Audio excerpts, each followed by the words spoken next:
votre découverte des documents dans les déchets. Près d'un bac à déchets. Près d'un bac à déchets, ça s'est fait à quel moment, cet automne? Écoutez, ça s'est fait au cours du mois de novembre et je ne peux que répéter ce que j'ai déjà dit. J'ai découvert près d'un bac à déchets, derrière un centre commercial de banlieue, la boîte de documents. Mais comment ça s'est fait? Il y a quelqu'un qui vous a téléphoné?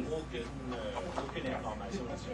Aucune information. Sinon, pour dire que j'ai pris l'engagement de remettre... Faites attention à vos bacs à recyclage. Ce que je peux vous dire, monsieur ici, votre nom? Philippe Autier, la Gazette. D'accord. Monsieur Lester, monsieur Petro. Au début, on sait que le total qui a été dépensé, c'est 4,8 millions. Dans votre communiqué de presse, vous avez fait référence, je crois, à 5,2. 5,2. Alors, bien sûr, je n'ai pas encore vu tout ça, mais selon vous, vous avez trouvé combien de ce montant, soit du 4,8 ou 5,2, qui sont vraiment là, dans votre livre, dans les factures? Combien, on sait que le total a été dépensé, mais combien vous avez juste trouvé de cette boîte? C'est extrêmement difficile à dire parce qu'il y a des choses qui ont été faites en septembre, il y a des choses qui ont été faites en octobre, mais selon la loi électorale du Québec, même des choses qui ont été initiées en septembre pourraient tomber sous le coup de la loi. Oui. Moi, je dirais que peut-être 3,5 millions ont été dépensés illégalement. Mais c'est encore un chiffre d'ordre de grandeur parce que BCP prétend que certaines choses, parce qu'on les a contactés, prétend que certaines publicités ont été marquées octobre dans les factures, mais c'était parce que c'était la semaine de Broadcast Week ou une affaire comme ça. Nous, on a comparé ces factures-là à celles du DGE. On ne voit pas de différence, ni dans les dates. Alors, on est porté à ne pas croire les déclarations. Alors, nous, on a établi, je dirais, aux alentours de 3 millions, 3 105 qui auraient dû être comptabilisés. Mais ça, bien sûr, c'est le directeur général des élections. Nous, on n'a pas de pouvoir d'enquête comme la police. On ne peut pas faire interroger des gens, les contraindre à dire la vérité. Il y a des gens qui nous ont menti. On va y aller, on va y aller. Documents qui manquent, c'est ça que je veux savoir. Est-ce qu'il y a d'autres documents qui vous manquent? Bien, il y a peu, parce que vous avez regardé, on a la totalité des chèques vraiment qui ont été émis. Hein. Il y en a 688 environ. On les a tous. C'est sûr qu'il n'y a rien qui me dit qu'il n'y a pas d'autres caisses de documents. Les seuls documents qu'on a, c'est ceux-là. Et ça semble donner en tout cas une image assez complète de ce qui s'est fait à Option Canada. Il y en a peut-être d'autres, mais ça, je ne peux pas savoir. OK. Monsieur, ici, votre nom? Christian Brequet de la presse.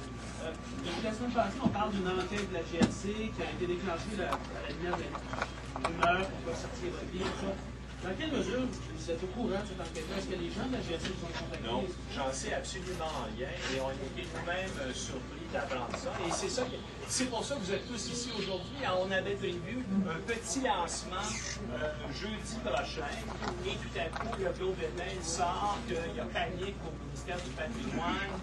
Philippe et Lester enquêtent, ont des documents. Tout à coup, on appelle la GRC en disant hey, regardez donc ça pour voir s'il y a un crime là-dedans. Encore une fois, c'est comme j'ai dit au début de la conférence de presse. Pourquoi ces gens-là, en 1997, lorsqu'ils ont consulté que les documents étaient disparus, pourquoi ne pas avoir appelé la GRC à ce moment-là en disant écoutez, il y a 5 millions de dollars, on n'a pas de pièce justificative, on ne sait pas comment ça a été dépensé, on veut une enquête tout de suite. Et la GRC, elle, a le pouvoir d'aller rencontrer les gens et leur demander qu'est-ce que vous avez fait? Est-ce que c'est vous qui avez donné l'ordre de détruire ces documents-là? Parce qu'il y a une chose qui a été révélée dans l'enquête aussi, c'est que moi, en tout cas, on m'a allégué qu'il y avait eu des ordres de détruire les documents en question. Il y a eu, mais ça, on n'a pas poussé ces détails-là. On ne sait pas si c'est encore une enquête. Le ministère du Patrimoine n'a pas déclenché une enquête. Le ministère du Patrimoine a demandé à la GRC de faire une vérification s'il y a matière à une enquête. Moi, mon engagement, c'est de remettre ça à la vérificatrice générale du Canada, Sheila Fraser, avec une copie au directeur général des élections du Québec. Pourquoi, dans une dernière question, M. Picot, vous faites pas vraiment confiance au fédéral pour mener une enquête? Pourquoi vous donnez les documents au fédéral et pas seulement provincial? C'est l'engagement que j'ai pris. Un engagement et on s'est entendu avec le DGE qu'on allait leur donner une copie de ça et on demandait à la vérificatrice générale de permettre au DGE, au besoin, d'avoir des originaux s'il y a ses besoins est. OK, madame, Juste une chose, c'est que quand on a vu ça dans le dos de votre mère, je peux être sûr qu'on a caché la place. ouais. OK, madame, à vous. Nancy Wood, CDC News.